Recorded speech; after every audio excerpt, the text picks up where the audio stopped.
I go for refuge and turn my light into the Buddha, the Dharma, the Sangha. By my accumulations of practice of giving and so forth, may I become a Buddha to benefit all sentient beings. I go for refuge, Sangha. By my accumulations of practice of giving and so forth, may I become Buddha to benefit all sentient beings. I go for refuge and turn my light into the Buddha, the Dharma, the Sangha. By my accumulations of practice of giving and so forth, may I become a Buddha to benefit all sentient beings. Sanje joda zoge jo nam no chanju bardo dane gyabsuch tage jin so gebe so nam ge dobare jo sanje joda zoge jo nam no chanju bardo dane gyabsuch tage Dolo benjir sanje dubara jo sanje jodo zoge jo namna chanjo bado dane yabzo je dage jinso kebe so namni Dolo benjir sanje dubara jo Om ye dharma Hetu prabhavam Hetum tesham datagato hyavatat Tesham char Evam bhakti mahashramanaye swaha Om ye dharma hetu prabhav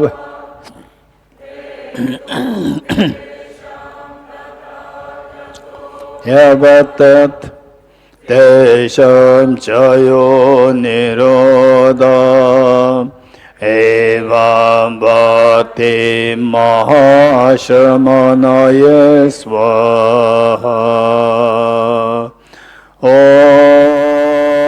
ye dharma hetu prabhava hetum tesham datagato hyavatat tesham chayo nirodha evam bhakti mahashramanaye swaha All phenomena arise from causes. The causes are taught by the Tathagata, the cessation causes as well as taught by the great seer. Okay.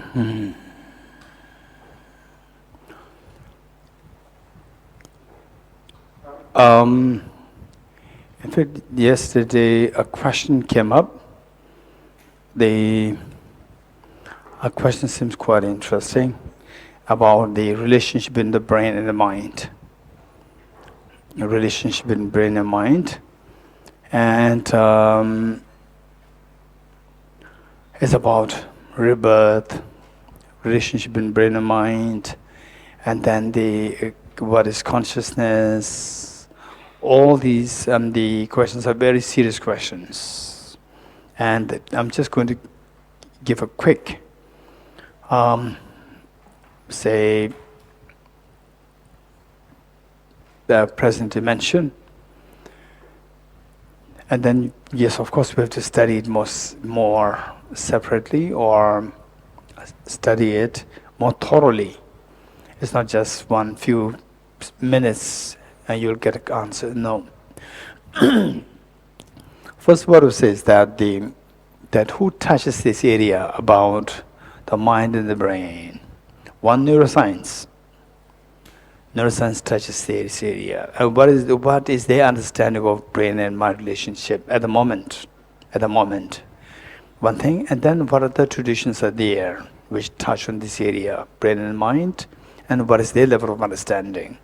So I cannot represent all the other traditions, but what is neuroscience and what is Buddhist psychology. So from their point of view, this is what I'd like to share with you. And I personally am not keen on the what do you call it? Just speculations. I'm not really happy with the speculations. And they say, for example, even within the scientists, neuroscientists, physicists, we see that, broadly speaking, there are two categories.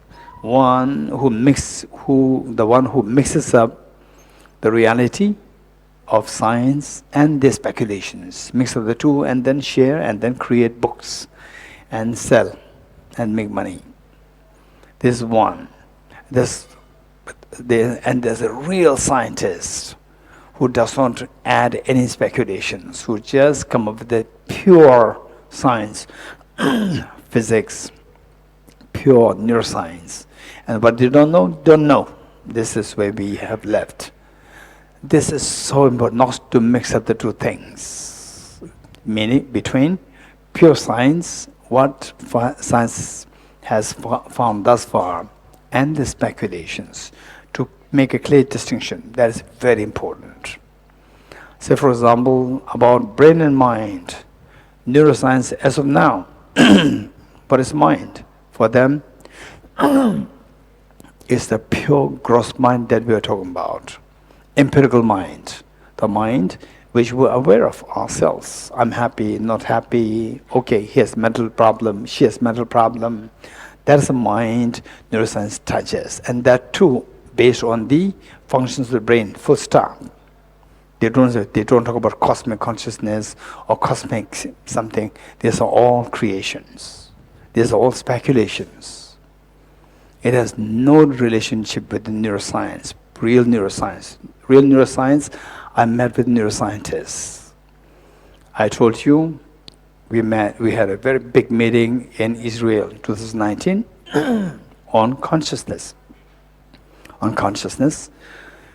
And with the most renowned neuroscientists, for example, the Professor Francisco Varela, who passed away several years ago. And he's a leading neuroscientist in what is today known as the Mental Life Conference, Mental Life Institute. And particularly those people who are interested in neuroscience and the psychology, you must check that Mental Life Institute, Mental Life, the conferences. And there are several outcomes of the meetings between the scientist, neuroscientist, with His Holiness the Dalai Lama, encountering, and His Holiness approach is so clean, no speculation, and no room for speculation, and it's extremely clean. So, like Professor Francisco Varela, brilliant neuroscientist, and today we have Richard Davidson, Professor Richard Davidson, and so what neuroscience? They only talk about the brain and associated. So what is the functions of the brain with respect to our empirical day-to-day life, about attention, about the concentration, about the cognitive functions, and about sleep. When somebody's in sleep, what happens? REM sleep, non-REM sleep, and these things. Nothing. It is not at all on the level of cosmic consciousness. So nothing. There's nothing. So some people like Deepa Chopra, they are caught up with the cosmic consciousness, so forth. So this is the own speculations. Pure science, pure neuroscience has not reached anything, not discussed anything which is so empirical. That's it. Rebirth far away for neuroscientists. Far away as of now. Okay, one part. Now, what about the Buddhist psychology? What they have to say on this? The unique thing about the Buddhist psychology is that they explain the functions of the mind. Of course, they will not talk too much about the brain. It's about pure functions of the mind. And when this mind is empirical mind. Empirical mind meaning which you can experience. experiential one the individuals can experience, the undeniable, the function of mind, where because of which all these mental hospitals, they were created because of the problem with the mind. So that is the mind the Buddhist psychology is talking about. And in this category, there is a practice of the study, reflection, and meditation. So what you keep meditating on this, keep habitual on this, then the mind reaches very extremely strange, the plane of realities. The mind can reach strange plane realities. And then what's the relationship between the brain and mind? Again, this is a big topic, huge topic. The relationship brain and the mind. Are those one different? For neuroscientists, for a pure neuroscientist today, they cannot say that there's a mind which is different from the brain. They cannot say this. If they do say that, it is their speculation. At the moment, it's their speculation. At the moment you meet with the genuine neuroscientists, they will say that we don't know. We don't know what the mind is. We see the functions of the mind, but they reduce the functions of the mind to the brain. And they are extremely profound functions of the mind, which an individual, through practice, like wisdom of emptiness, and the very specific techniques employed in the Buddhist practices or trainings, whereby your mind can go extremely subtle. And these, they even don't get the subjects. Subjects meaning the people who are actually doing this. People who do these practices, they will not tell you, I'm doing this. So, what they've reached is very shallow at the moment. And then from the Buddhists, it's a mind-brain relationship. Brain relationship, the neuroscience cannot say that, oh, mind and brain, these two are one. But if you read a neuroscientist, Professor Eric Kandel's book, Professor Eric Kandel, who is a Nobel laureate in physiology, in neuroscience. So the Nobel Prize, there's no Nobel Prize in neuroscience. It's called the Nobel Prize in Physiology or Nobel Prize in Medicine. That's it. So Professor Eric Kandel, he received Nobel Prize in medicine. It's actually not medicine. His research is more on the memory. It's nothing to do with the medicine. He's not the medical doctor. He's more into the pure neuroscience. And you read his book. His book is In Search of Memory. He's a Nobel laureate in 2004. In Search of Memory. You read his book. There, in the opening passage, he said that today's neuroscience standpoint, meaning that hypothesis means they have no clue. They have no clue. But this is what they think. It's not the finding. We have to make a distinction between the findings and the explanations. Explanations can change. Findings cannot be changed, provided the findings are genuinely done. Sometimes it can be also manipulated with the medicines, pharmacies, big pharmaceutical companies. They can manipulate the results, and then from the government they can get sanction, and then they sell. Then they make millions of dollars. Okay, that is a different story. So what is a malpractice? That's a different story. If genuinely done, then the scientific findings are findings. Nobody can deny this. What is finding and what is interpretation? These two are different. We should not mix the two things. For example, Newton found gravity.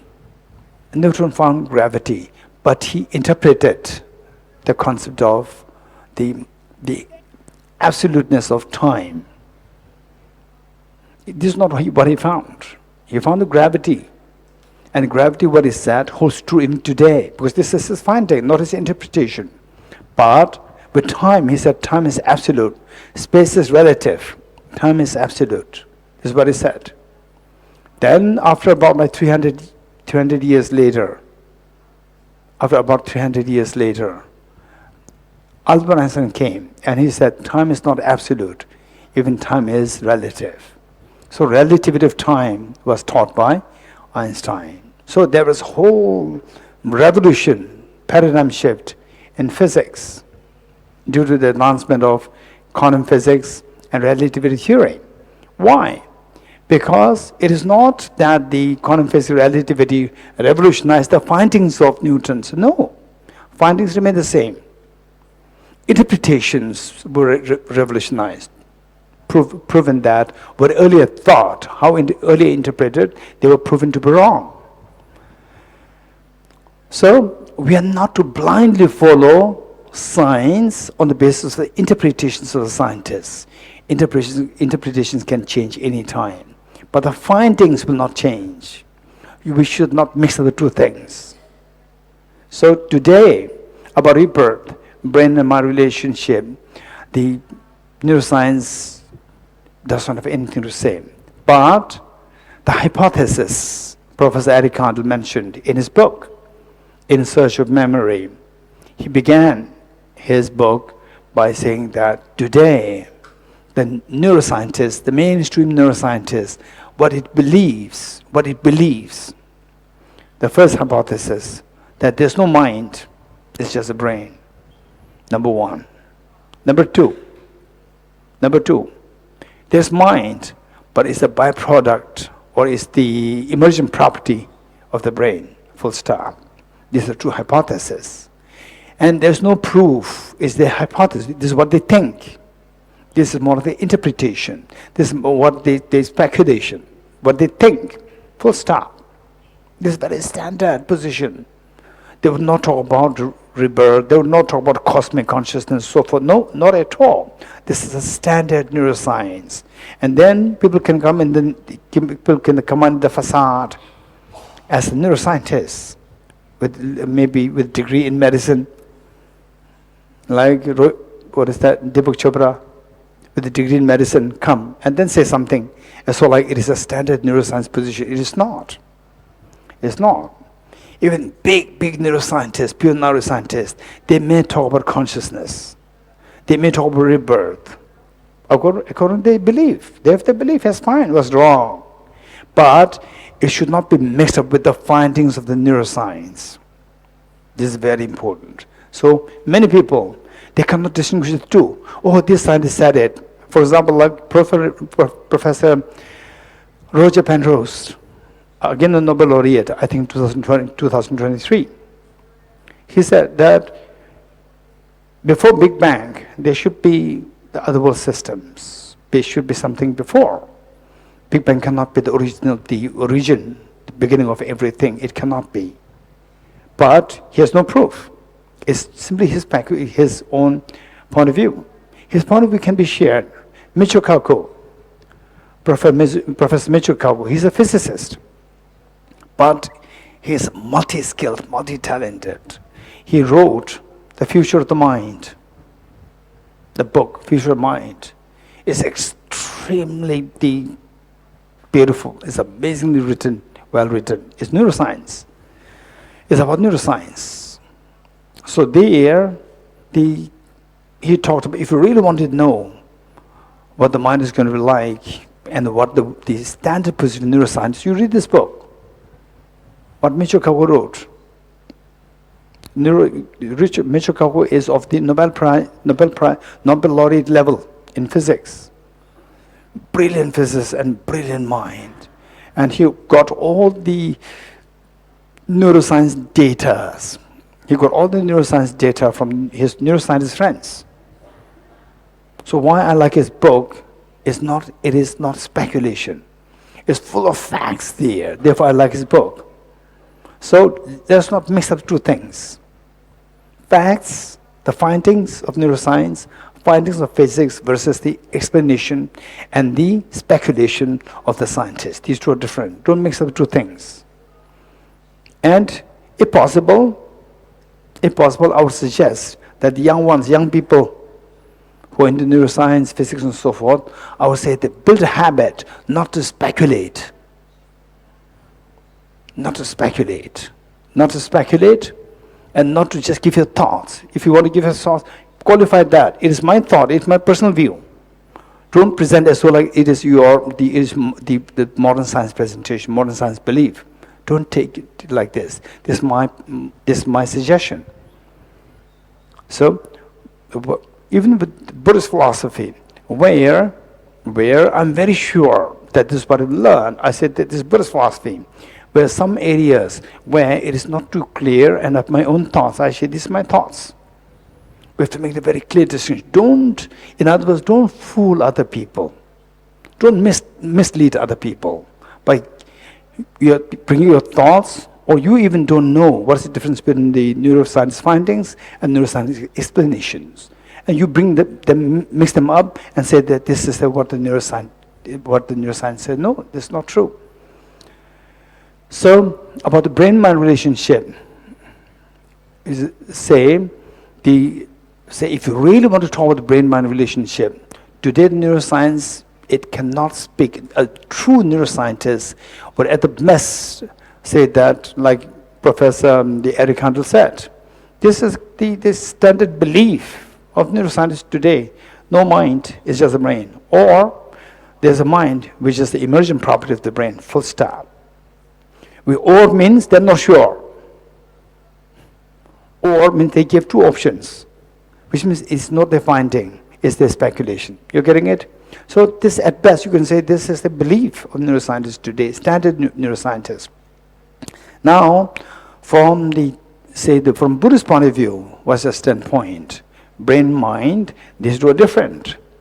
Simply because we don't see the mind, it doesn't mean that mind doesn't exist as different from the brain. Why? I'm going to quickly explain this, because that otherwise we'll not get time to speak on these things. We've only a few days. Let's say that there is, what is her name? 10-10, gymnastic, the girl.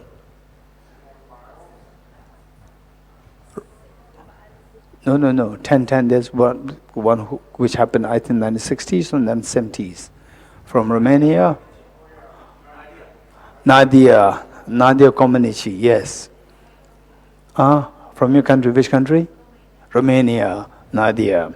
So this girl, she got 10-10, first time in the history of humanity. 10-10, very flexible body.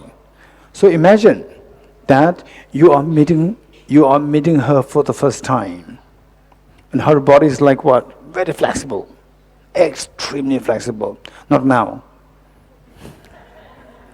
Then, when she was 14 years old, when her body was so flexible, and you are meeting her for the first time when she was 14. Imagine, and that she comes in a space suit. Space suit meaning very bulky space suit, bulky. Okay, so you don't see her, just as you see the space suit, and space suit is moving. You're getting it? You don't see a human being inside. You just see the space suit, and you see the space moving.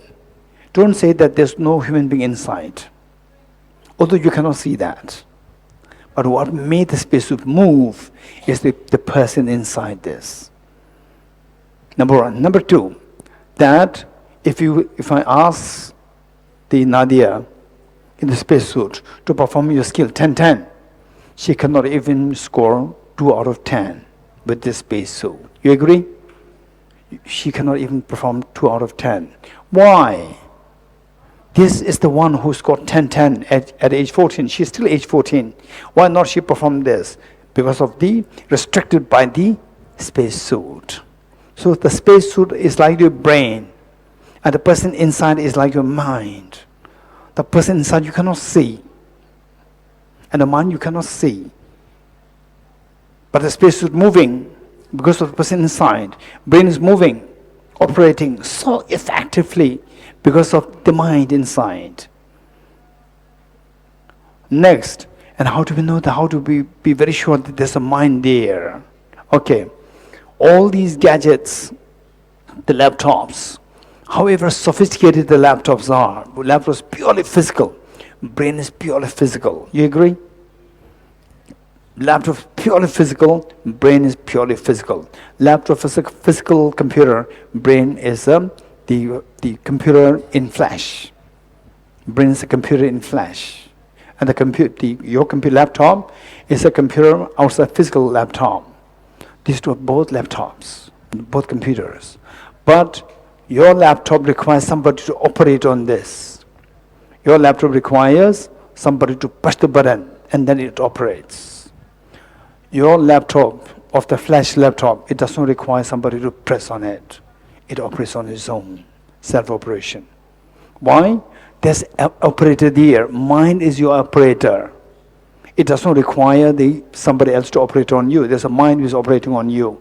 But the external laptop, they do not have a self-operation. We require somebody else to press on this. This is difference. This is a difference. So, now people talk about AI, artificial intelligence. People talk about artificial intelligence. And people even speculate that one day the computers, they will operate on their own. And I discussed with some people who are really good in computers, who have computers brain, meaning that who have brain so meticulously be creative with the computers. I asked some of them also, what do you think? And some say that yes, it can happen. I would say it will not happen. It will not happen. But whole world can be governed by computers. But it doesn't mean that the computers becomes like the owner. No. There are some brilliant minds. Some brilliant mind. For example, like Microsoft. Who's the boss of Microsoft? Microsoft? Or earlier Bill Gates. Say like Bill Gates, these people who are brilliant in computer science, some of these people can govern the whole world eventually. This is very dangerous. Not that the computer governs the rule over the human beings. No. These people will design the computer in such a way that wherever you go, you're monitored. Wherever even the banks, once the banks are under the control of one individual person, finished, the whole nation comes under that person. So these dangers are there. And common people, we think that your mobile from Romania, you come to Bodh Gaya, and they says that, oh, shopping, say you are interested in Louis Vuitton or Gucci here, somewhere. How does it know me? Somebody's watching me.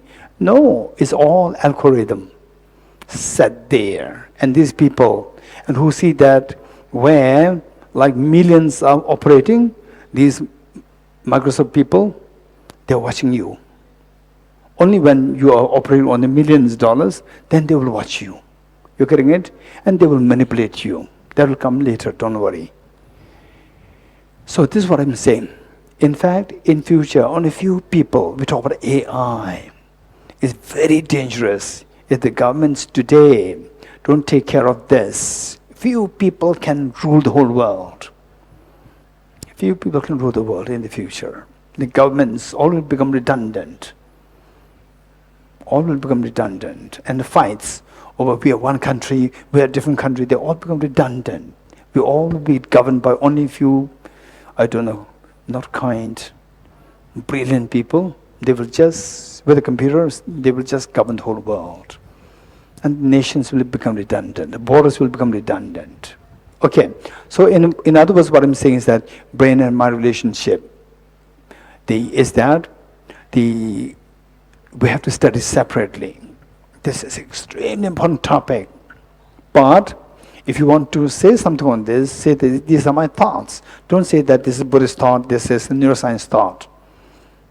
Whereas if you know that there are some standard books on Buddhism which talks about these things, then you can say in the Buddhist talks, the books is mentioned like this. In the standard neuroscience, by this scientist, is said like this is this.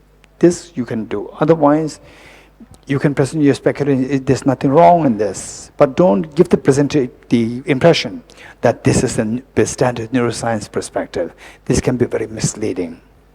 Okay, good.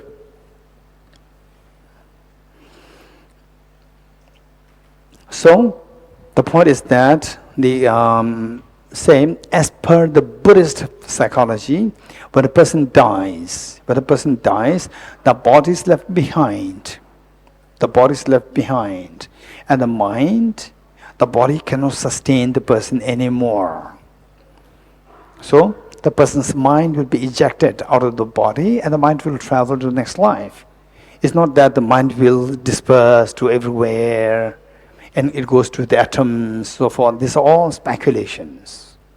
Be it from neuroscience perspective, this is also speculation. If you say this from Buddhist perspective, this is not true.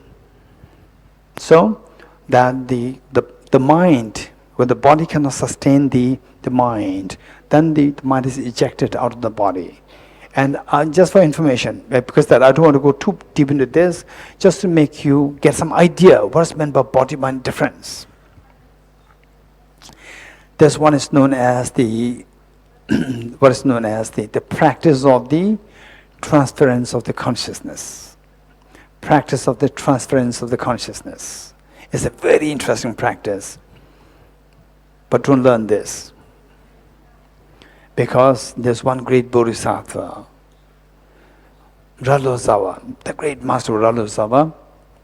He in fact took action to get rid of this particular practice.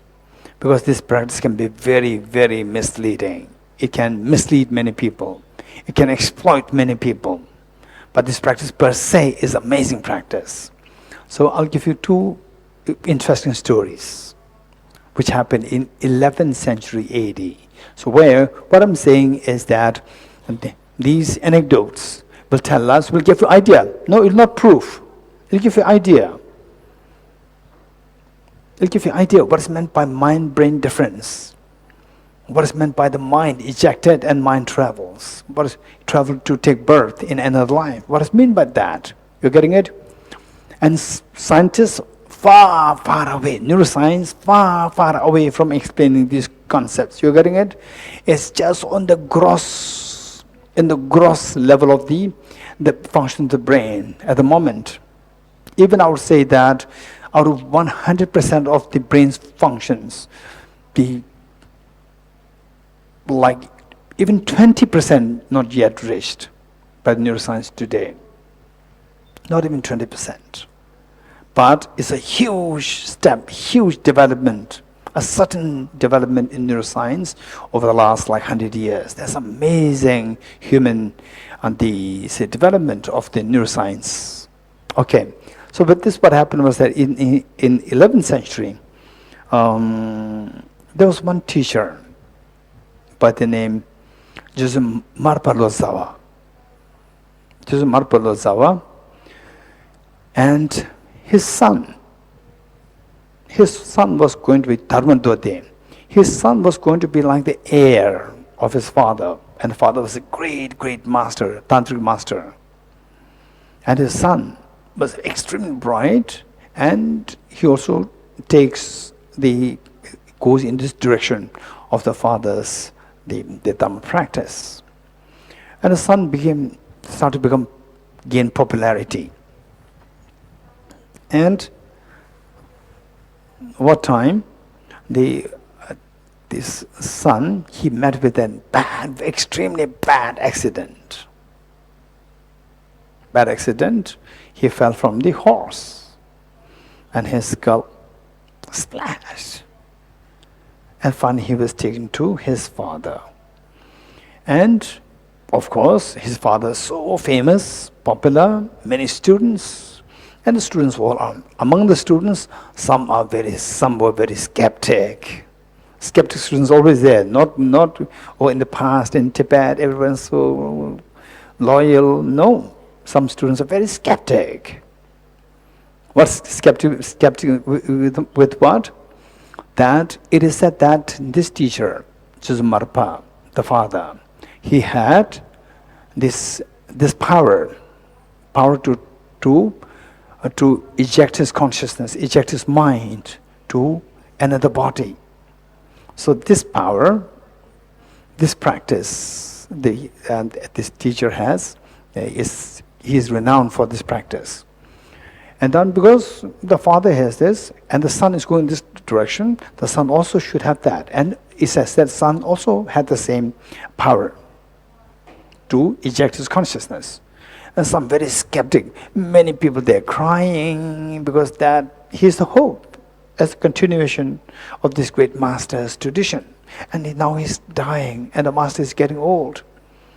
So many people are crying, knowing that now he's going to die, the boy was going to die. And some skeptics, they were just gossiping that now if he really has this power, he should now eject his consciousness. The body cannot sustain his mind anymore. His mind, he should perform this practice to eject his consciousness to another body. If he cannot do that, the claim that his father has this power is actually faulty. It's a hypocrisy. This naughty disciple is also there. And this gossip was going around. And this poor boy, he was going to unconscious state because the brain is just splattered. They torn into pieces. And once in a while, he recovers consciousness. He recovers his consciousness. And while he recovers, he could hear this gossip, this naughty gossips. And then when he was a little conscious, hearing these gossips, to prove that his father does have this power, he told the public that there's no need for me to perform this practice now. But to prove that my father's tradition has this power, I will do this feat. This is what he said. Again he went unconscious. Again coming back. Again he would say the same thing. Then he requested his students, his own students, bring a human dead body. So, unfortunately, no human dead body was found around. Usually they can go to a cemetery. They could not find a human dead body. They found a crow body, dead crow. So they brought the dead crow body. And then this boy come to know that this dead crow body, he said that it is not good to eject my consciousness in a crow's body. But, so he said it is not good. And gossip becomes stronger. Now look, this is a proof. Now the body came and he is not going to do it. He does not have this power. Then he said, okay, now I'll do this. I'll do this feat. So what he did was that he said, at the moment I'm going through one meditative experience. The state to prepare to exert his consciousness. Then suddenly his body collapsed and the crow stood up. The crow became alive. And the crow did not have the human vocal cord, so he couldn't speak. But the crow sat on the father's shoulder. And the father knows that this is his son. The master knows that this is his son. Then the master gave the instruction, oh my son, now you don't remain in the crow's body. Go to India, from Tibet, go to India, and because his father went to India so many times, so he gave the instruction, go to this place, because the son never went to India. Go to place, this. Finally you will come at the cemetery near Bihar, here. And then there you will find plenty of human bodies. You can eject your body there, eject your consciousness there. So he went, and the crow lost the path, lost the road. Again he came back. Again he circumambulated 3 times around the father, 3 times around his mother, and again sat on the father's shoulder. And the father knew that he lost his way. Again gave more instructions. Finally he left. And then in India, what happened? body of a young boy was put on this cemetery. And the people who carried the body, they were all resting. And suddenly this crow landed. Crow landed and took 3 rounds about the body, and the crow collapsed. And the young boy stood up. And the people who carried the body, they were so scared, zombie there. On zombie, they now the zombies. And because his father spoke Hindi, because his father visited India several times. His father could speak Hindi. He learned Hindi from his father a little bit. He started speaking Hindi, saying that, I'm not a zombie, I'm your son, I came back. So he was taken back to the body's parents, not the person's parents, body's parents. And the parents were so happy to see their son back. And the parents, they noticed that within 1 week, they noticed that this is not our son. Because his gesture, thinking, these are all very evolved, extremely mature, very evolved, highly spiritual, highly evolved, so pure. And the parents, they said, you are not a son. You are not a son. Tell us the truth, who you are. So he said to them, then how do we know? He never came back to Tibet from then. How do we know about his biography in India? It's because his father's another student, referred to as Geshe Milarepa, who became enlightened within a single lifetime. And you must read his biography. Geshe Milarepa. You must read his biography. Extremely inspiring.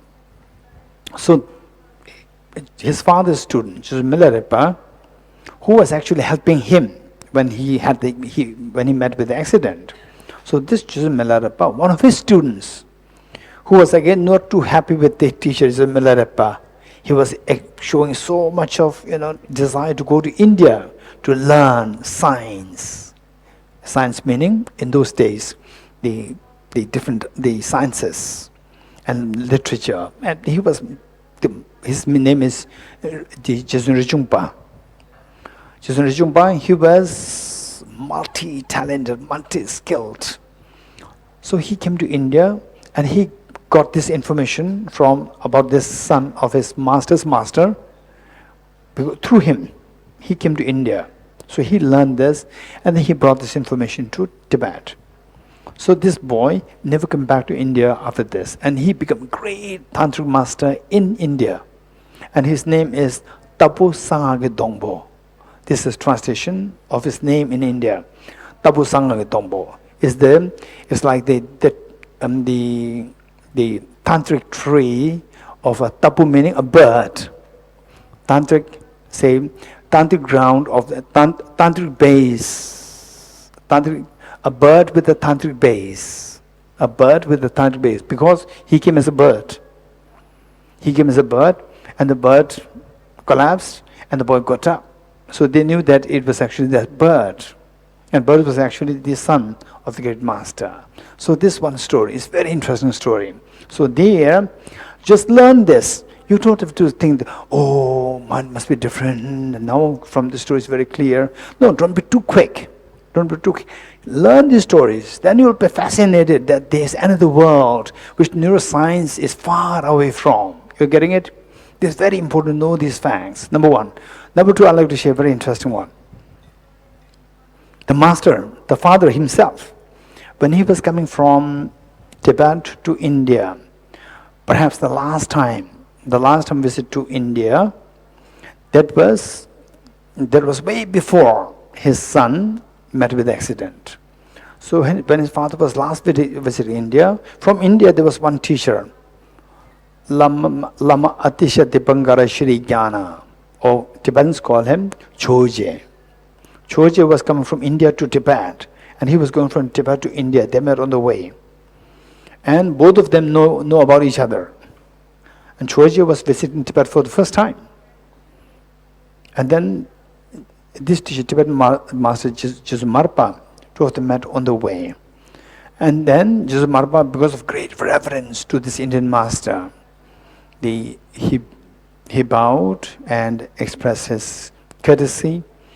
And just the Dorji, the Indian master, knowing the fame of this Tibetan master, he asked the Tibetan master, I learned that you have the special power to eject your consciousness.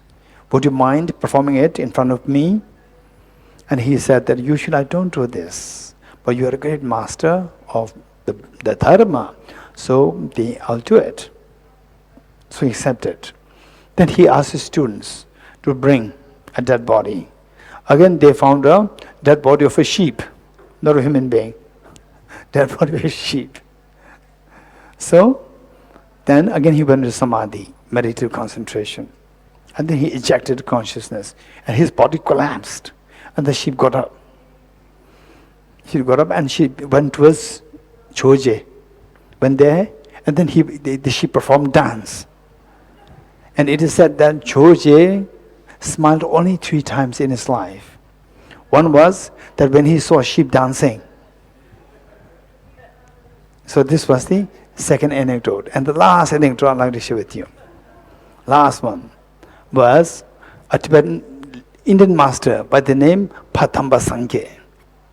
Patamba Sangye. He was visiting Tibet from India. On the way, and it is said that Patamba Sangye has an extremely handsome body. Extremely youthful, handsome body. Young man. He also had this special power. Sometimes special power can be a problem for you. So in his case, it's a problem. So what happened was that when he was going to Tibet, on the way, he found a huge body of the dead elephant. So he thought that, okay, so many people pass by this road, and the people will find very difficult to get over. So I'll remove this elephant body, but he cannot lift it. So what he did was he ejected his consciousness and went into the elephant's body, and the elephant moved. While the elephant moved to a little far away, in between there was another tantric practitioner with the same special power, same power came. And this tantric practitioner has an extremely ugly body. Extremely ugly body, and he saw this handsome body. He ejected right away, he ejected consciousness and ran away. He left his dirty, ugly body there. And Patamba Sangye, he had to come back. He had no body to go back. His body ran away. So he was left with a very ugly body there. He had to eject his mind in the ugly body. So when he came to Tibet, he said, he's very ugly. It's because of his power. If he did not have power, he would come as a very handsome boy in Tibet, but he becomes a very ugly man in Tibet because of this problem. So these are the things. Okay, so what I'm saying is that these are the anecdotes. This happened all around 11th century AD. Hey Leon, don't practice this. Right? Then your body, the Valerie may take your own body. Right? Right? No? Valerie, no. Okay. Okay. So this is just a little bit of intro about it. Okay, now, Bodhicitta.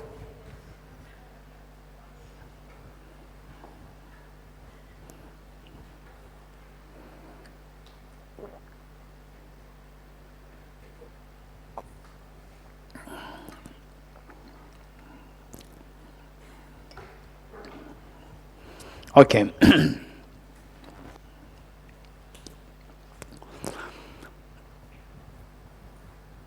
So we talked about the 2 wings of the bird to fly the ocean of samsara and ocean of the miseries and to the ultimate state of the Buddhahood, full awakening. And in other words, we begin by saying, let us not forget this, that whatever you learn, whatever you do, there should be a purpose.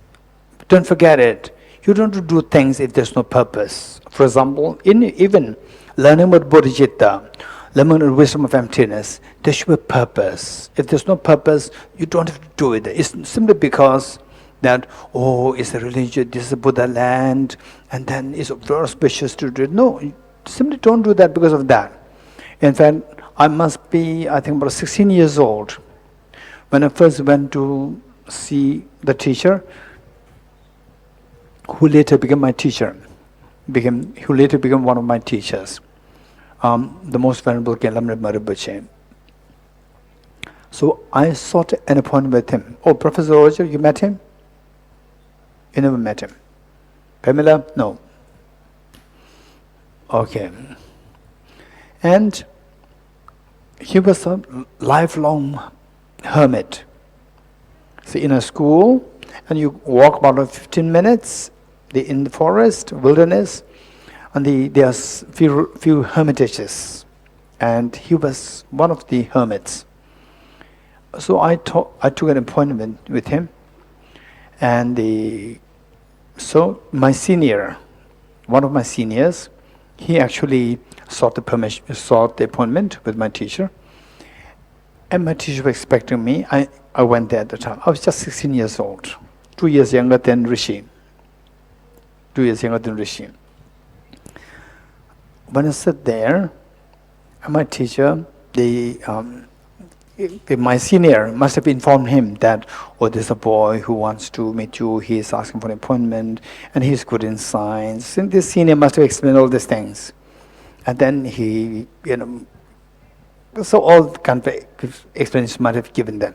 And my teacher, he was a little serious, expecting very cynical questions coming from this young boy, expecting very cynical questions against Buddhism and so forth. And my teacher was very serious. And I was very genuine. No, not with the intention to attack or counteract. No, although at that point, this assessment by my senior is also correct, that my faith in Buddhism as a young boy, I said, take for granted Buddhism is my religion. Then when I reached the age class 9, like age 14, 15, we were introduced physics as a separate subject, and I like physics, I like mathematics. These two subjects I like very much. And I started to ask questions. I started to learn how to ask questions. Why, how, when, why, how, particularly why and how, when, how. Then I came to discover that many of the questions which I asked with respect to Buddhism, people around me, they cannot give the answer. This was what I discovered, which earlier I thought that, oh, Buddhism, everybody, the seniors, the elders, they all have the answers. Later, I came to discover that no, almost like 80% of my questions that I have, people around me, elders, they did not have the answer.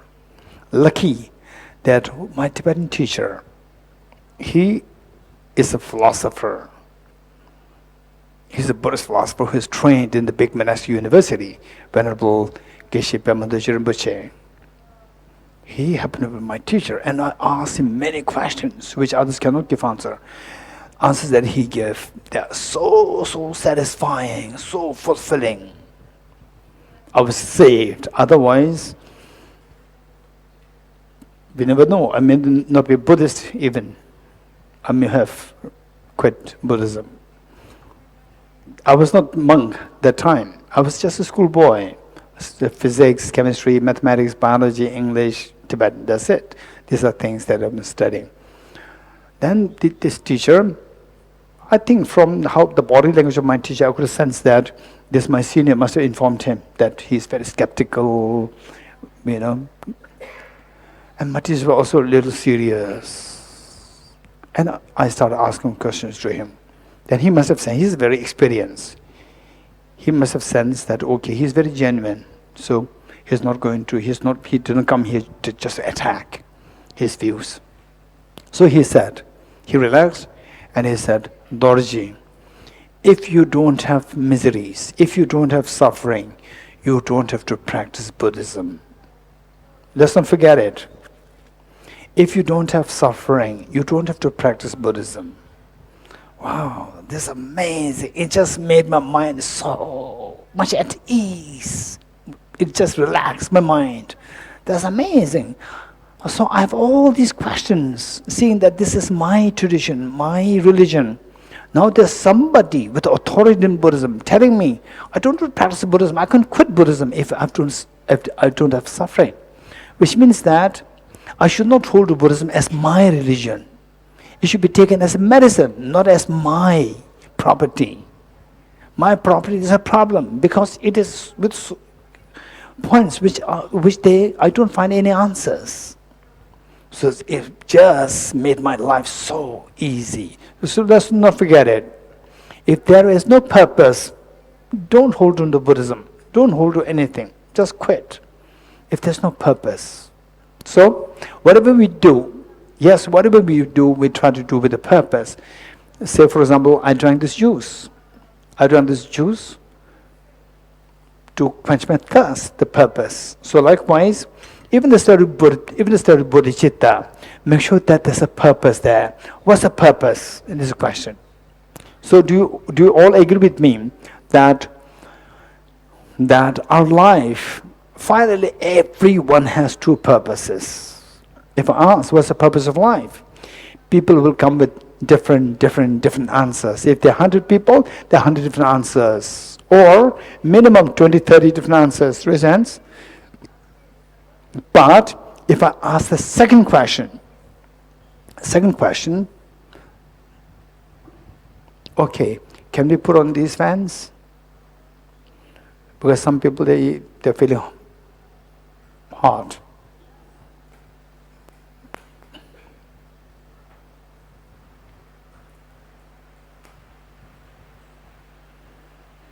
The back? Is it better now? Huh?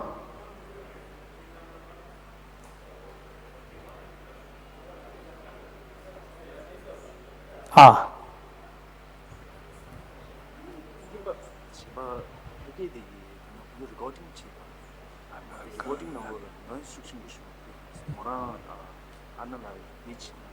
Kandi. Kita bagus saya. Syashin. Par.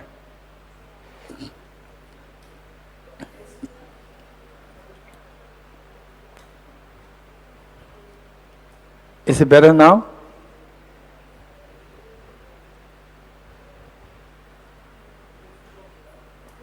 Is it better?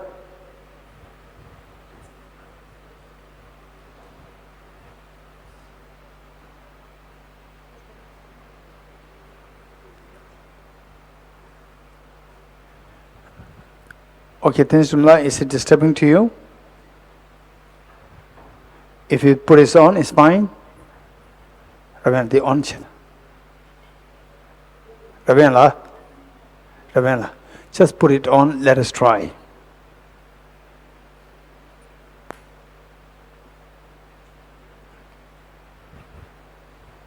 Is it disturbing? Is it fine?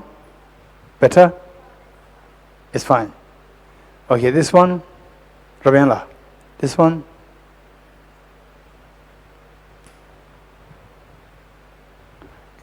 The instrument, is it fine? No problem? Good. And the other two?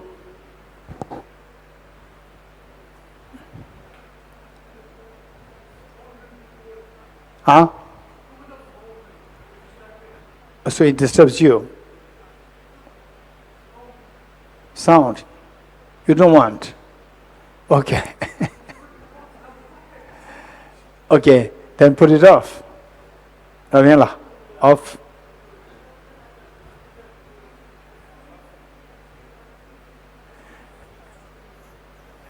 Oh, at the back you have AC. At the back you have AC.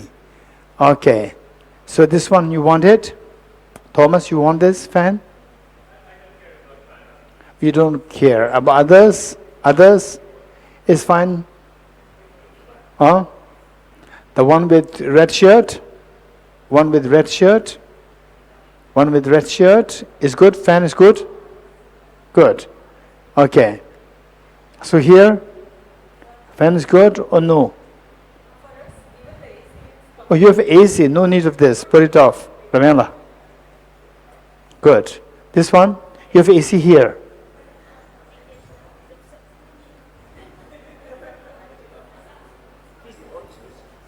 Key. Oh dear. Okay, now it's fine. Everyone? Everyone happy? Huh? You want this? You want this? But these people, they close by, they put it off. Yes.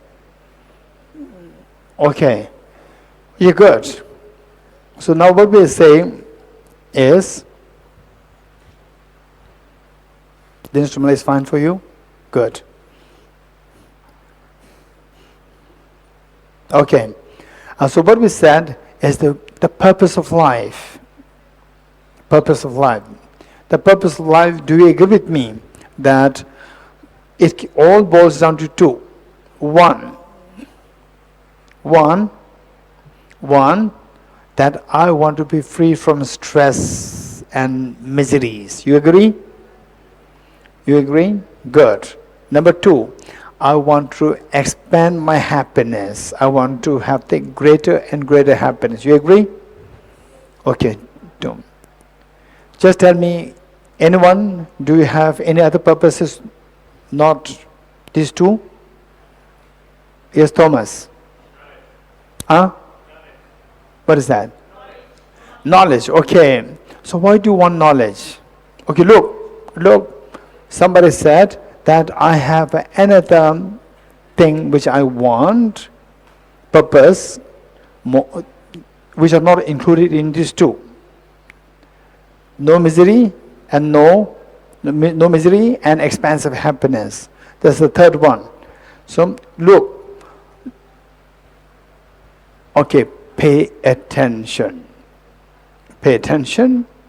Say, when somebody gives an answer, we need to learn how to ask the right question. You getting it?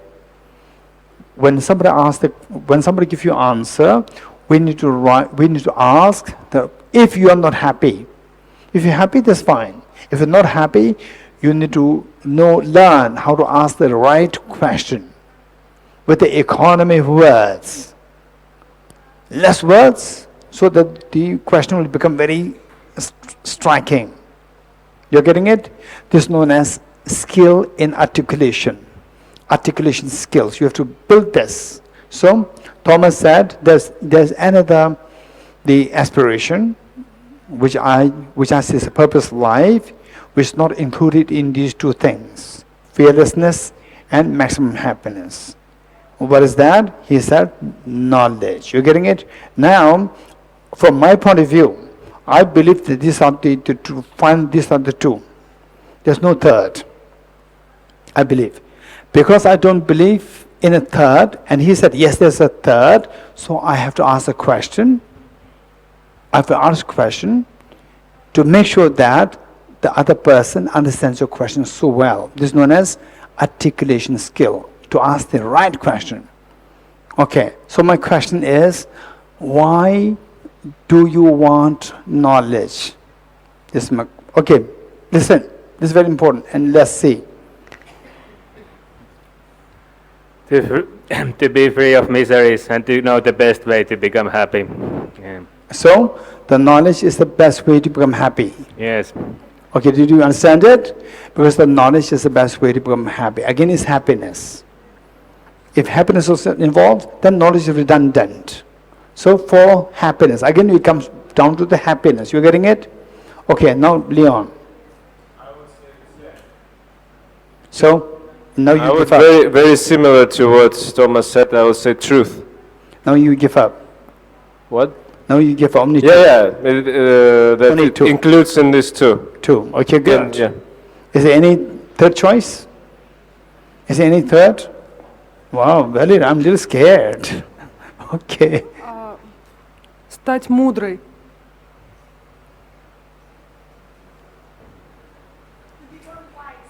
To become wise. Why should be wise? Too wise is not good. Why should you become wise? Why?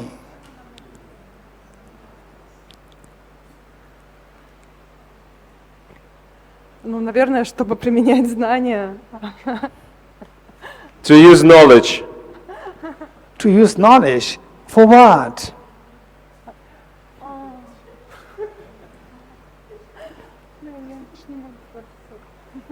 No, say, where did we say? Получить знания. Чтобы быстрее достичь состояния Будды. To become enlightened. Why should it become enlightened? Чтобы быть счастливой. It's good to experience suffering. Let somebody else experience suffering, change. It's good. Why should it become enlightened? She said to be happy. To be happy. Again, fall in this category. You getting it? Okay, so we see that. Okay. Anyone else? Okay, JC. Okay. Okay, that's interesting. I thought that people stop. No stop. Okay, JC. To find the real purpose of my life and existence.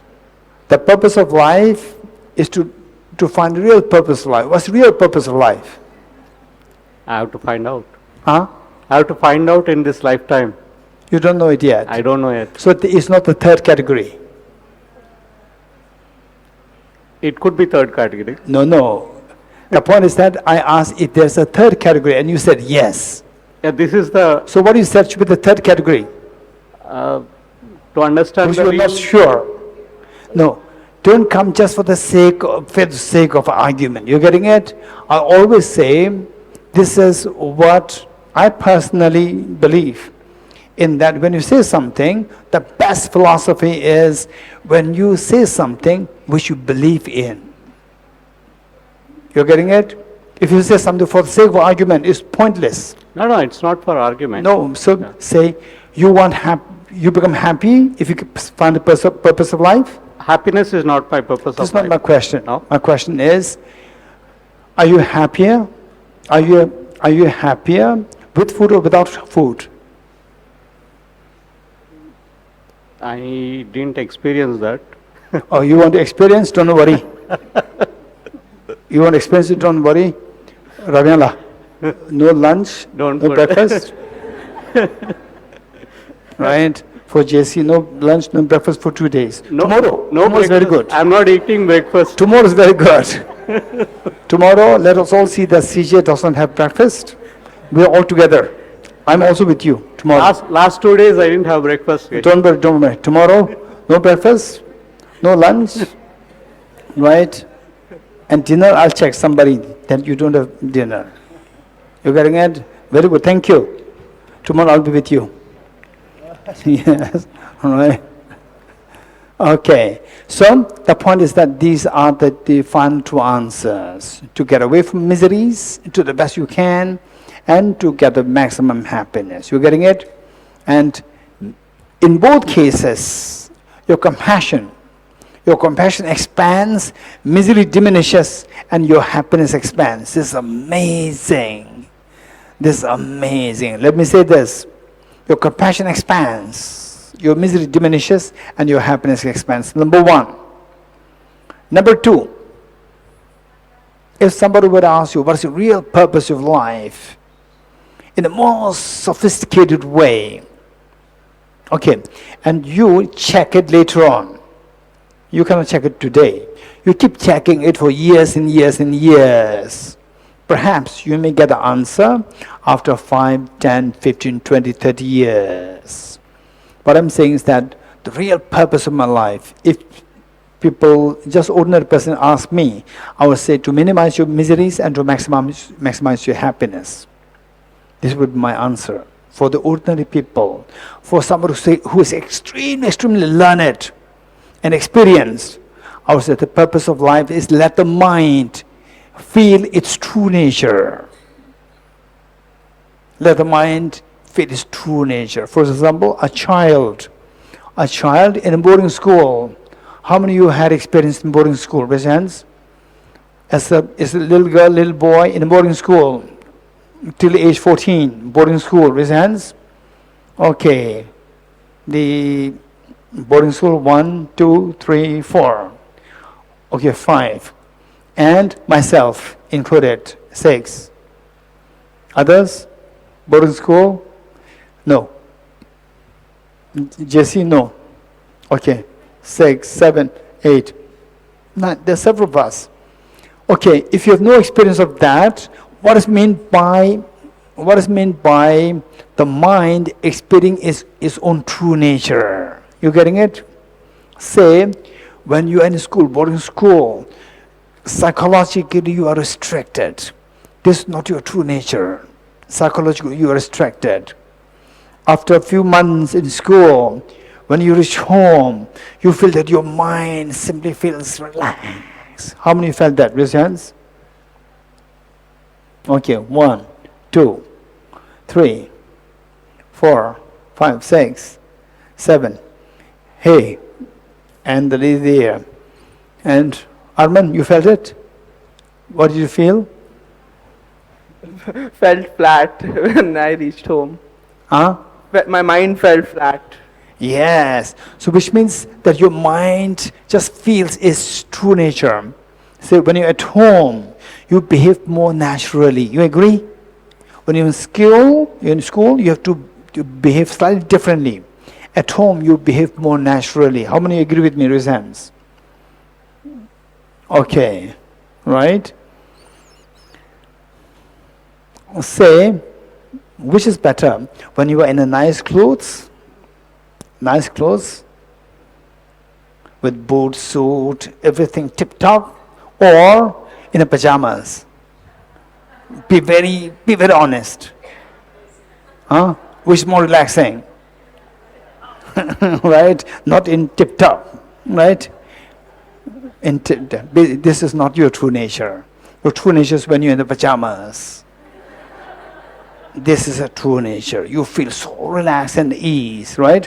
The moment you come out from the formal meetings, formal birthday celebrations, so forth, you come home, you instantly remove all these, fancy things and go to pajamas. This is your true nature. I'm going to go back to true nature.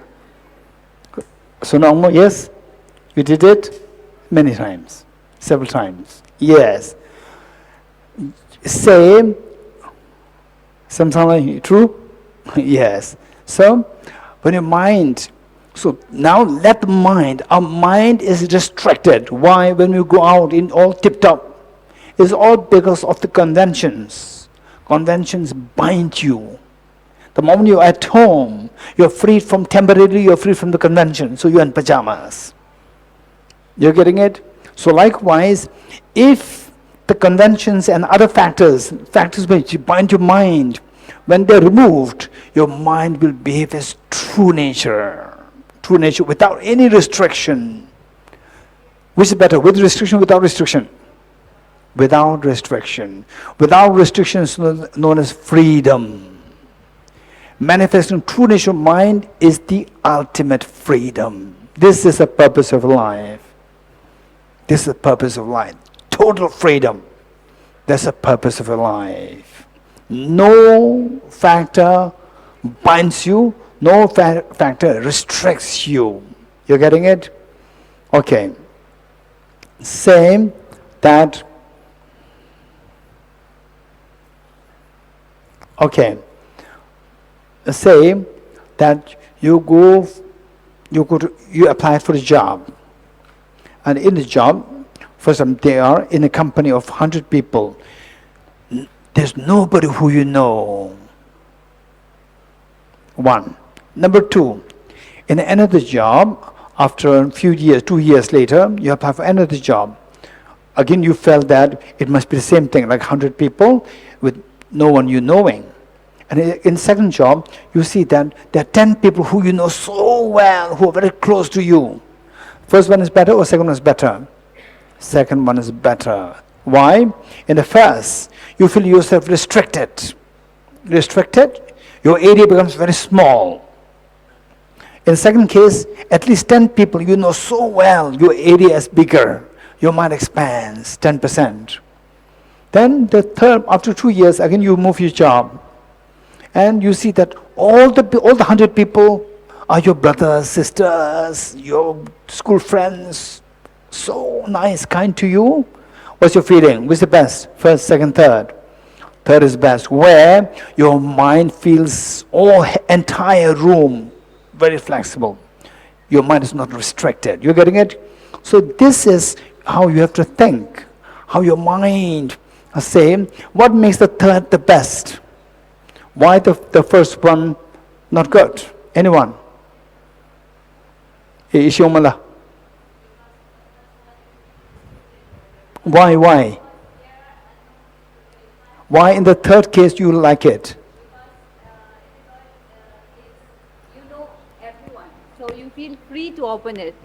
Okay, let's say that now the fourth, so I have to give the fourth scenario, where you know all the 100 people, they are all very nasty towards you. You know all of them, right? So why not in the fourth one? Fourth, you know everybody. He's naughty, she's nasty, he's nasty, you know everybody. Why third one is best? The reason that you gave, in the third case you know everybody. In the fourth case also you know everybody, but you don't like it. Because they're like not with a good environment, so like their behavior is not good, so you don't feel comfortable. So in the third. So why you're comfortable in the third one? Because you know them. Fourth also you know them. You know them as very ugly people. So because you know that they are very good. Yes.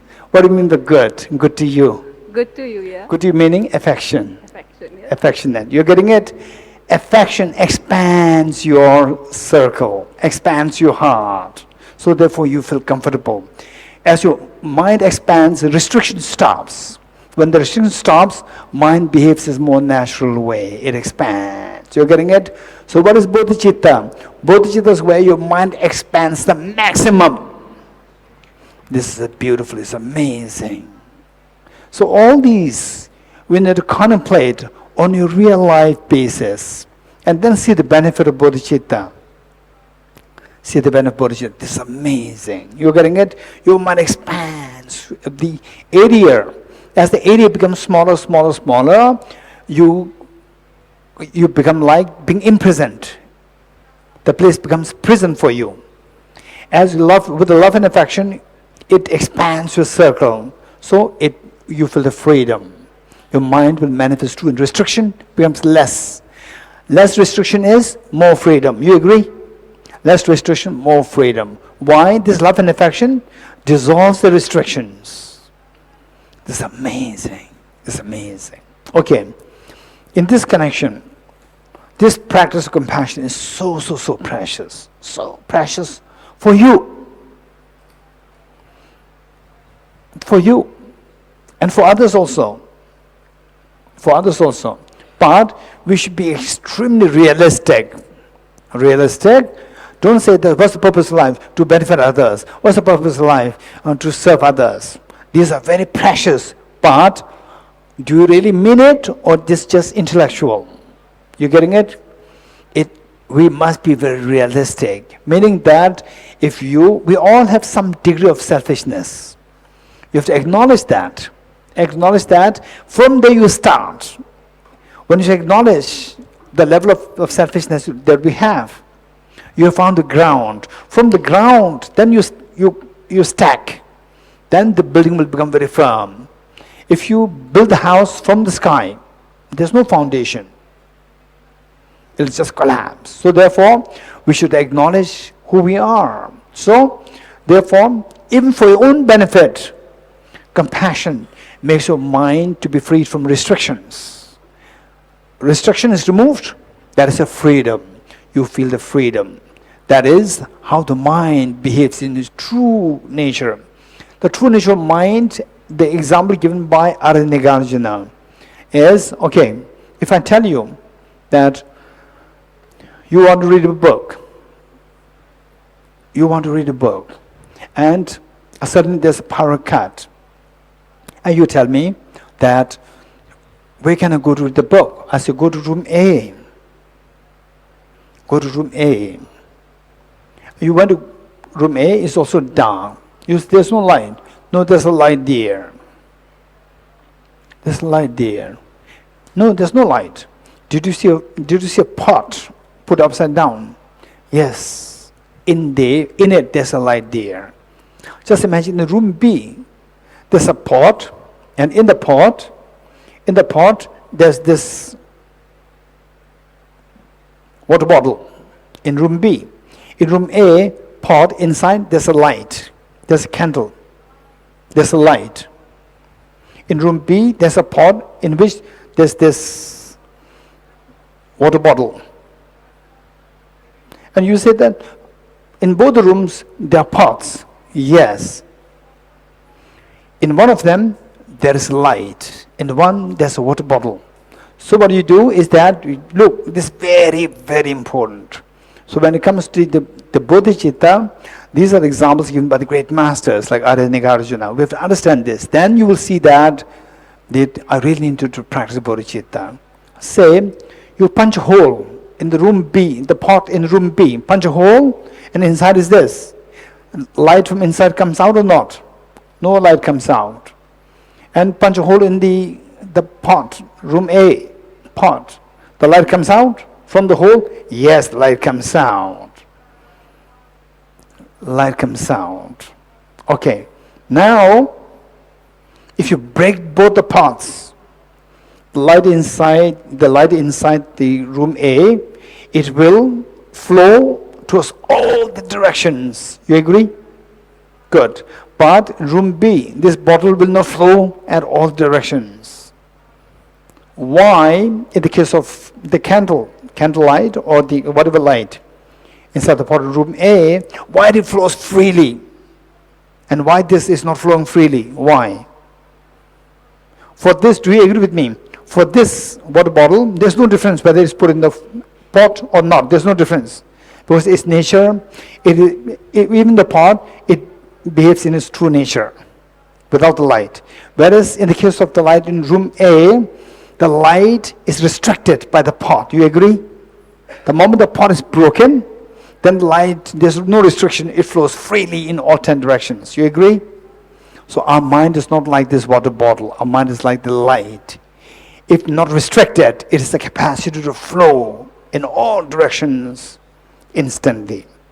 But why our mind does not flow freely? Because it is restricted by the two pots, one over the other. What are the two pots? Self-grasping, ignorant, self-centered attitude. These two pots, they block this light from flowing freely, stopping us, restricting us from letting the mind manifest its true nature. If you remove these two, the mind will, we remove the pot, break the pot, the light flows freely in all directions. How many agree with me, sense?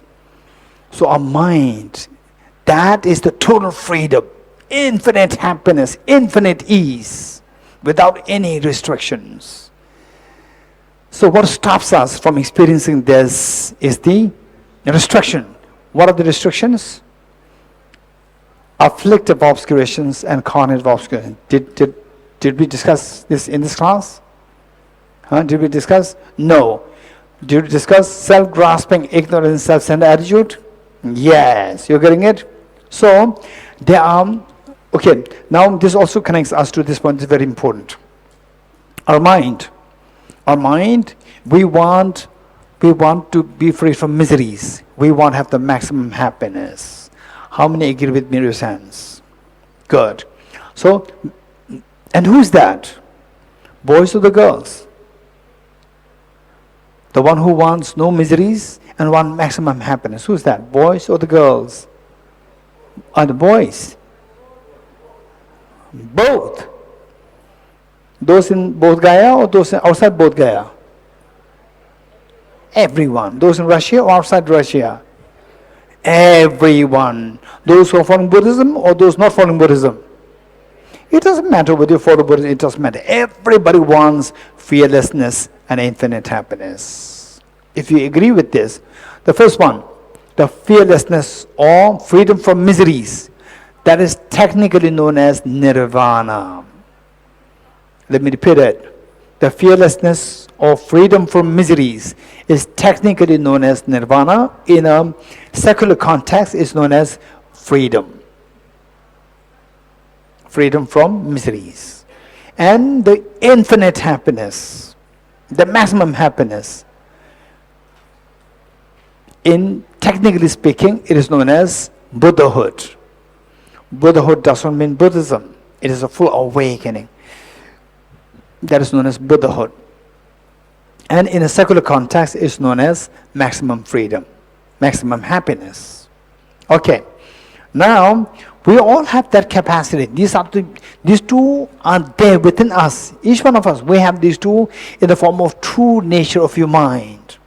True nature of my mind. True nature of your mind. It is your true nature. It's already there within us. But why don't we manifest this? Why don't we manifest this? Because of the restrictions. For example, like, say the water. Okay, say you are very thirsty and you want to drink water, and you get a glass of water from a very dirty river. From a very dirty river. You want to drink this water? You want to drink this water? Dirty water? No. Why not? It's dirty. It's dirty. Now, you subject this water to purification process, like reverse osmosis and ultrafiltration. All this water comes from this, purified through purification. This water came from this. So you will drink it? Yes. My question to you is, this clean water came from where? Clean water came from the dirty water or from somewhere else? Hey Momo, clean water came from where? From the dirty water or from Mount Kailash? Mount Kailash. I see, okay. I said, from the dirty water you take out and then you purify it. Then the pure water comes out. So it becomes very pure. This pure water came from the dirty water or from Mount Kailash? Dirty water. Okay. Okay, you have to know the story. You have to know the story. You have to know the story. So the first answer Momo gave reminded me of that story. The father was taking the son. The father was taking son, little boy. And on the way there was a cow passing by. And the father told the son, hey son, you drink milk every day. The father said, yes. And this milk that you drink every day, it comes from this cow. And the son said, no. Very confident son said, no. Like what Momo said. Right? It does not come from the dirty water. No. And father said, yes, it comes from this cow. And the son said, no. Very confident. The father said, yes, it came from this cow. Son said, no. Then the father asked, if no, where did it come from? The father said, it came from the bottle.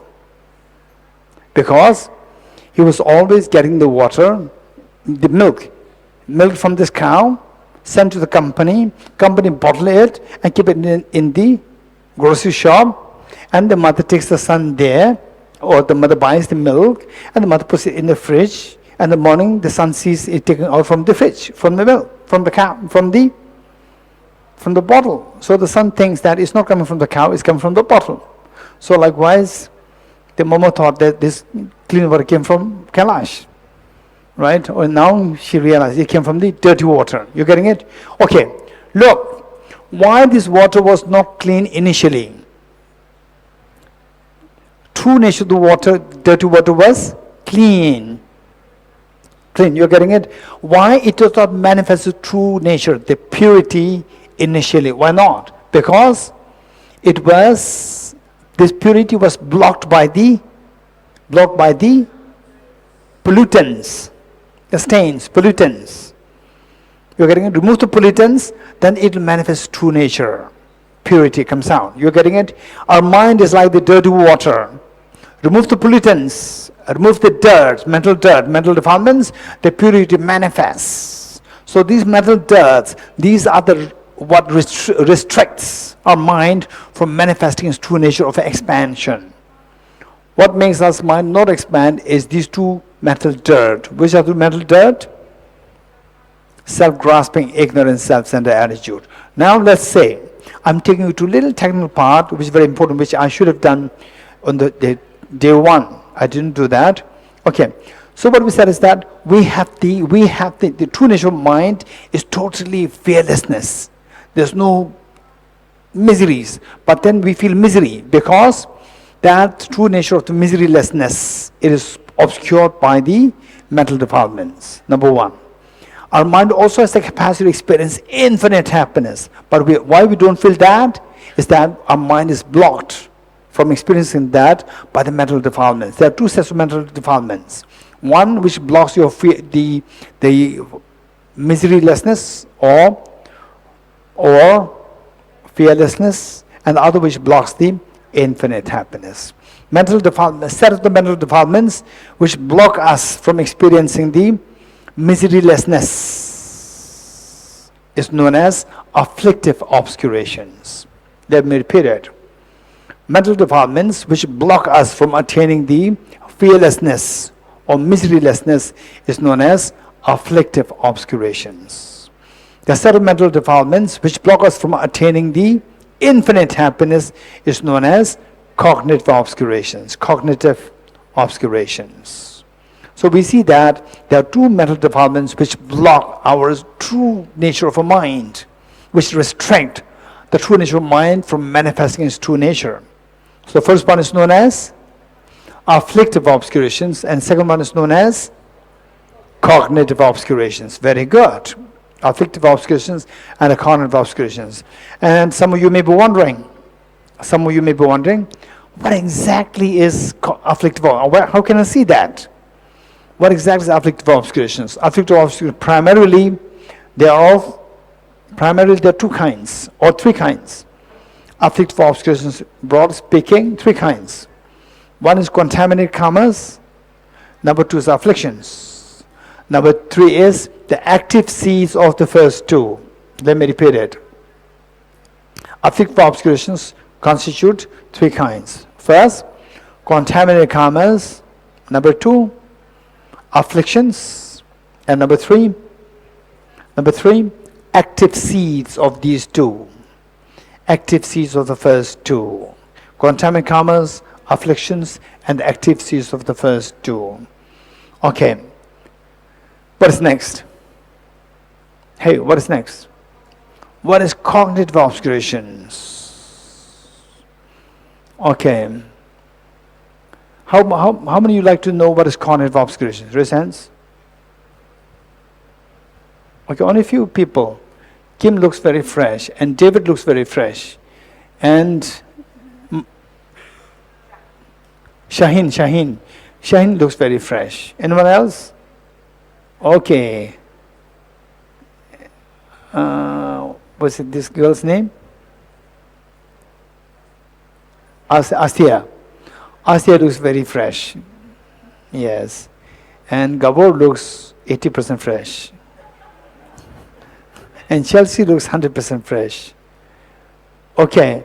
So who wants to learn what is cognitive obscurations? Okay, Devika always fresh. I know.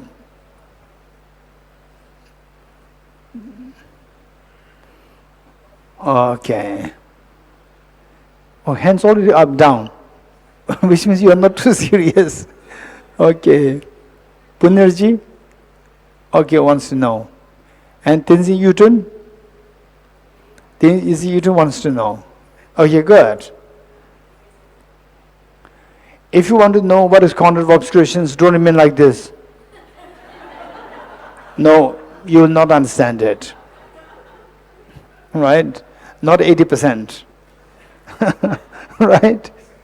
If you want to know the cognitive obscurations, cognitive meaning knowledge. The mind must be extremely alert, fresh. Because it's a very subtle phenomenon. Mind must be so fresh. You're getting it? Okay, how many would like to know cognitive obscurations? Raise hands.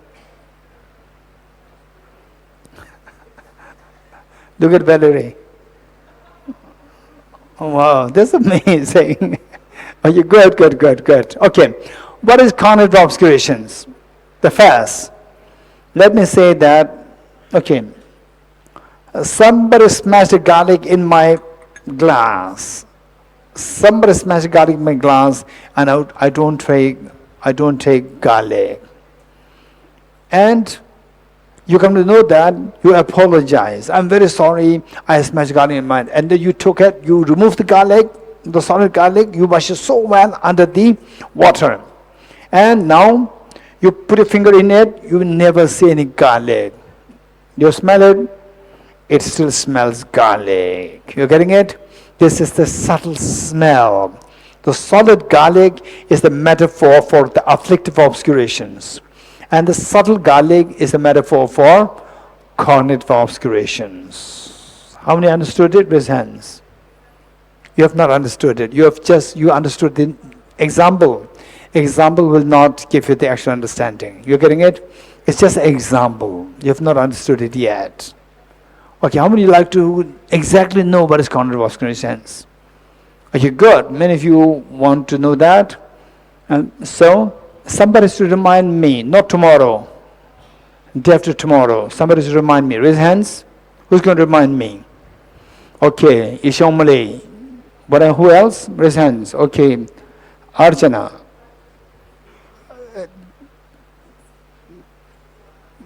Svetlana. And over there. Your name? Tatiana, who's sitting in the next to the pillar. Okay, Tatiana. We have 3, one more. Okay, here, Children, Chelsea, 5. Raise your hands. Raise hands. Those who volunteered. Okay. Achakunjole. Okay. And you also raise your hand. Oh. Okay. Kujulu, what's my question? Which you are supposed to be reminding me? Besides the example. You're getting it? You have to say this. What exactly is the cognitive obscuration besides the example? Example already give you. You're getting it? Okay. You remind me when? Chudunla, when? Day after tomorrow. Okay. Not tomorrow. Day after tomorrow. This is a very important point. Okay. So with this, thus far, for the Bodhicitta, I just lay the ground. I lay the ground that your mind, the whole purpose of life, on a very high level, we can say the purpose of life is to let your true nature of the mind manifest its true nature. Let the mind manifest its true nature. That is highest level of understanding of purpose of life. Otherwise, for an ordinary person, I can say that to minimize your miseries and to maximize your happiness is the purpose of life. You getting it? Everything can boil down to these 2 things. And then, if you want to go on a more sophisticated level, we say to manifest your true nature, to manifest your mind with its true nature, or the total expansiveness of your mind. Okay. So, and how to do that? With the compassion. With the compassion, as the compassion expands, your mind expands. This is one way. And look, a very important point before I leave this class, very important point before I leave this class, is that, say, we need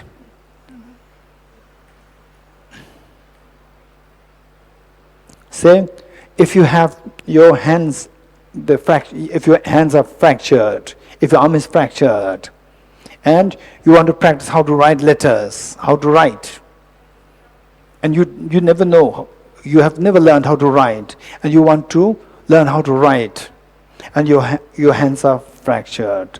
What should you do? First,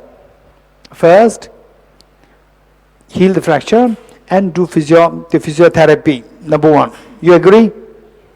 Let the mind and let the hand and the fingers move like this. Physiotherapy. Only after this, then you start writing. Practice writing. You agree? Without the fingers movement, you cannot write. So physiotherapy is must for somebody with the hand fractured and without movement for long. Likewise, say, Bodhicitta, the practice of compassion, is the one which is like the physiotherapy of your mind. Let the mind expand. Let the mind expand. Then the actual, say, to experience infinite happiness, actual writing requires a cognitive ability. That is the wisdom of emptiness. So, what is the second obscuration? What is cognitive obscuration? Cognitive.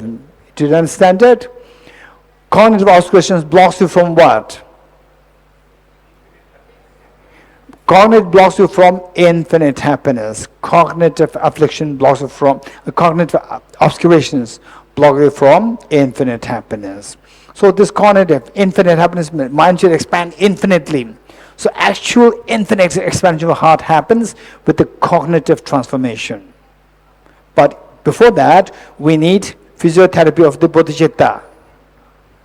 So physiotherapy of Bodhicitta is required, without which the cognitive transformation to make the mind expand infinitely will never happen. So therefore, cognitive obscuration, to know what exactly is cognitive obscuration, is extremely, extremely important. You getting it? Okay, good. We'll stop here. Okay, page 5.2. Dedication prayer. I dedicate the marriage of Das Gaya towards the realization of the deeds and the prayers of Buddhas and the Bodhisattvas of 3 times, and to the upholding of the doctrine, scripture, and insight. May in all lives, through the force of this merit, never separate from the four wheels of the Mahana vehicle, and accomplish all the stages of the path, renunciation, bodhicitta, perfect and the true states. From my 2 collections, vast space that have been amassed, from working with effort, this practice for a great length of time, may I become the chief leading Buddha for all those whose minds with minds blinded ignorance. Teta Om Gate Gate Paragate Parasamgate Bodhisvatyata Om Gate Gate Paragate Parasamgate Bodhisvatyata Om Gate Gate Paragate Parasamgate Bodhisvaha. Okay, tomorrow what time we are leaving? Any information? What time tomorrow morning we are leaving?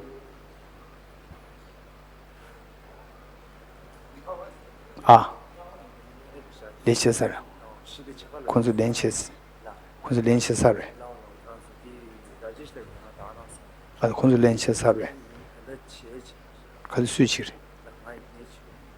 Okay. Love.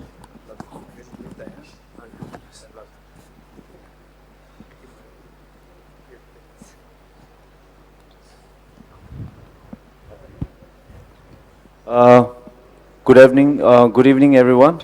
So from the office, I get to know that tomorrow at 5 o'clock sharp a.m. we're going to leave from here, and then all of us are requested to gather here at 4:45 a.m. Thank you. Now, a.m.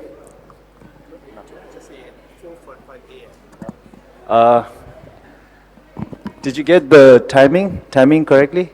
It's 4:45 a.m. Okay, great. Sorry? The tab list here, right? Of course. Yes. Must. Yes, must. Everyone is requested to carry your own book. It is must. And a cushion. Yes, thank you. Cushion.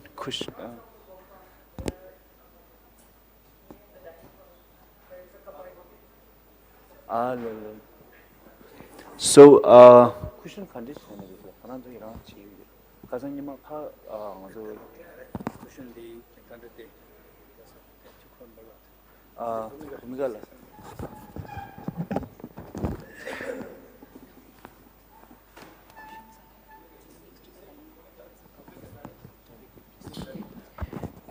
Don't take the cushions from this area, from the Gompa.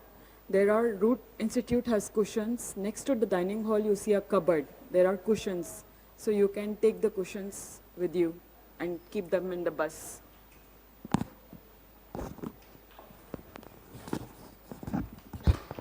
Three processions together with Geshe. Thank you.